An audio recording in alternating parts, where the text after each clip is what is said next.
인류의 눈물을 닦아주는 평화의 어머니. 10장 신세계를 향한 위대한 도전.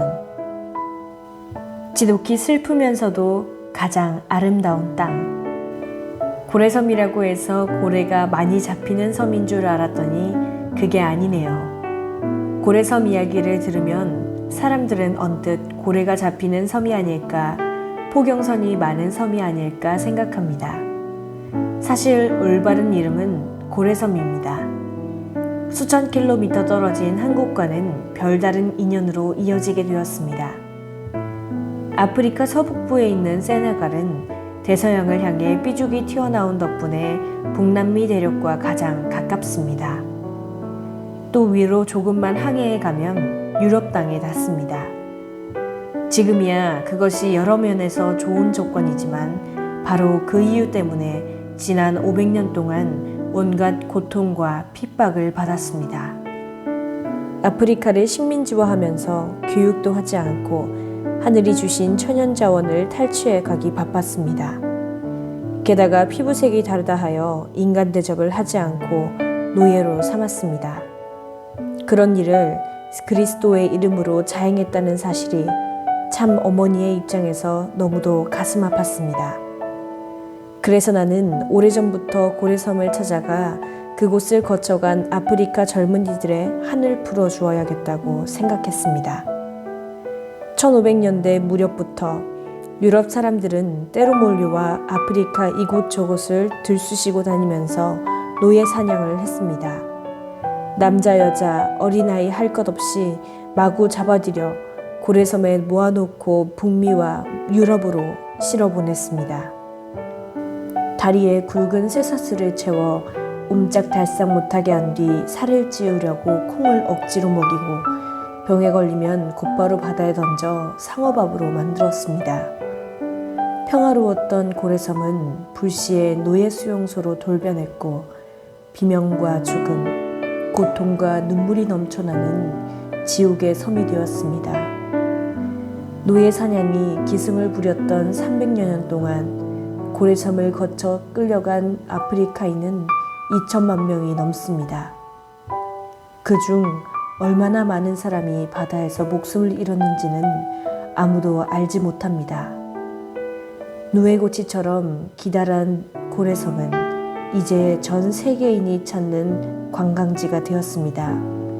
그 옛날의 통분과 아픔은 온데간데 없고 백인이나 아프리카인 모두 유적지를 구경하는 것으로 그치고 맙니다. 동쪽이나 서쪽 어디로 가도 20분이면 바다와 맞닥뜨리는 작은 섬입니다. 유럽 사람들이 살던 집들은 아름답고 고풍스럽지만 그 뒤로 10발짝만 들어가면 흑인들을 가둬놓았던 노예 수용소가 있습니다. 돌로 만든 수용소는 창도 없고 음침하고 좁고 더럽습니다. 수백 명이 그곳에 짐승처럼 묶여 있다가 낯선 땅으로 끌려갔습니다. 바다로 향하는 돌문은 그곳을 지나 배에 오르면 2번 다시 돌아올 수 없었기에 돌아오지 못하는 문이라 불렸습니다.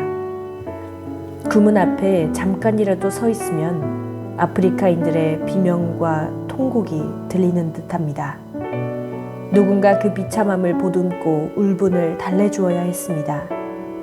피부색이 다르다는 이유만으로 사람이 사람을 착취하고 자유를 빼앗는 불행한 역사를 끊어야 했습니다. 그래서 나는 수천 킬로미터를 날아가 검은 땅, 아직도 슬픔과 애잔함이 가득한 아프리카에 발을 내디뎠습니다.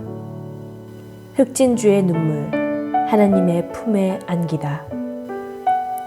흔히들 아프리카를 검은 대륙이라 말합니다. 그러나 아프리카에 가면 빨간색과 황토색이 더 많습니다. 땅은 빨갛게 드러나 있고 사람들이 사는 동네는 하루 종일 불어오는 바람 때문에 모래가 쌓여서 황토색으로 뒤덮여 있습니다. 그러나 그곳에서 살아가는 사람들의 일상은 늘 힘겹기만 합니다. 나는 1970년대 여름에 아프리카에 첫 발을 들였을 때부터 가슴에 맺혔던 응어리가 한 번도 사라지지 않았습니다.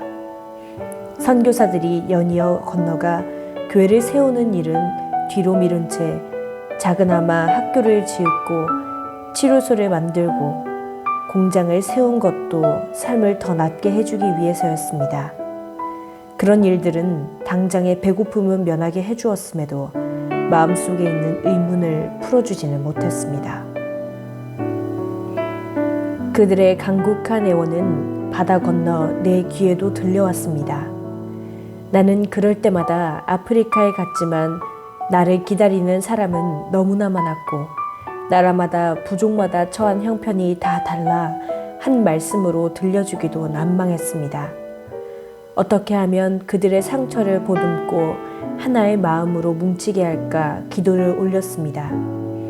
아프리카의 모든 정치 지도자들과 부족장들을 한자리에 모이게 해야겠다고 생각했습니다. 2018년 1월 18일을 나는 잊지 못합니다. 세네갈 다카르의 압두 디우프 국제센터에서 신아프리카 공생, 공영, 공의와 보편적 가치라는 주제로 아프리카 서밋 2018을 개최했습니다. 미키살 세네갈 대통령을 비롯해 전직 대통령과 총리, 국회의원들이 나의 초청에 응해 한자리에 모였습니다. 북쪽에 있는 알제리부터 가장 남쪽에 있는 남아프리카 공화국까지 55개 나라에서 1200여 명이 참석했습니다. 아프리카에서 그토록 많은 나라의 사람들이 한자리에 모인 것은 대륙 역사상 처음이었습니다. 사람들은 그토록 갈망했던 참 어머님이 찾아오셨다고 반기면서 내 손을 잡고 눈물을 흘렸습니다. 내 연설이 끝난 후 아프리카에서 활발히 펼쳐지고 있는 새마을 운동과 세계평화 고속도로, 선악평원상이 소개되었습니다. 또한 나의 후원으로 세계평화 국회의원연합, 세계평화 종교인연합, 세계평화 족장연합도 만들어졌습니다. 그날 저녁 한국의 자랑인 리틀 엔젤스가 축하 공연을 했습니다. 세네갈 국가에 이어 세네갈의 국민 가수 이스마일의 노래 디비디비렉을 부르자 그 청아한 노랫소리에 참석자들은 눈물을 흘렸습니다. 노래 하나로 사람들은 한 마음이 되었고 아프리카의 새로운 희망과 기쁨을 안겨준 것에 대해 깊은 감사를 표했습니다. 다음날 나는 고래섬으로 떠나는 배에 올랐습니다. 슬픔과 비통의 땅이었던 아프리카를 해방시키기 위해서였습니다. 고래섬 노예수용소 2층에는 주인인 백인들이 거주했습니다. 반면 아프리카 많은 곳에서 잡혀온 흑인 노예들은 배에 실려 나가기 전까지는 1층에 머물렀습니다. 그곳은 현재 관광객을 위해 보수가 되었음에도 허리를 구부리고 들어가야 할 정도인데다 채광이 되지 않아 마치 음습한 토굴과 같습니다. 나는 1층 돌아오지 못하는 문에 손을 얹고 노예 회원을 위해 간곡한 기도를 했습니다. 이미 생을 달리한 영혼을 회원하는 것은 살아있는 사람의 심정을 위로하는 것과는 다릅니다. 인류 구원의 사명을 지닌 독생녀의 간구를 통해서 가능한 일입니다. 침묵에 잠긴 수용소 돌벽을 마주하고 이제껏 그 누구도 끊어내지 못한 아프리카의 비참한 억압의 사슬을 영원히 끊어냈습니다. 수용소 건너편의 작은 광장에는 몇 개의 손바닥만한 명패가 붙어 있었습니다. 섬을 찾아온 세계 유명인들의 방문 명패였습니다. 세네갈 대통령과 국민들의 간구로 내 명패가 붙게 되었습니다. 육지로 돌아오자마자 응급용 배를 구입해서 고래섬에 기증했습니다. 지난 수백 년 동안 헤아릴 수 없이 많은 생명이 희생되었는데 단지 배가 없다는 이유만으로 또 생명을 희생당하게 할 수는 없었습니다. 아프리카는 여전히 어둠에 잠겨 있습니다. 나는 아프리카 사람들을 볼 때마다 흑진주를 떠올립니다. 모나지 않고 둥글고 작은 흑진주들이 햇빛을 받아 반짝반짝 빛납니다. 아프리카 사람들은 가난하지만 흑진주를 닮아 모두가 빛이 납니다. 하나님의 섭리를 실감하게 됩니다.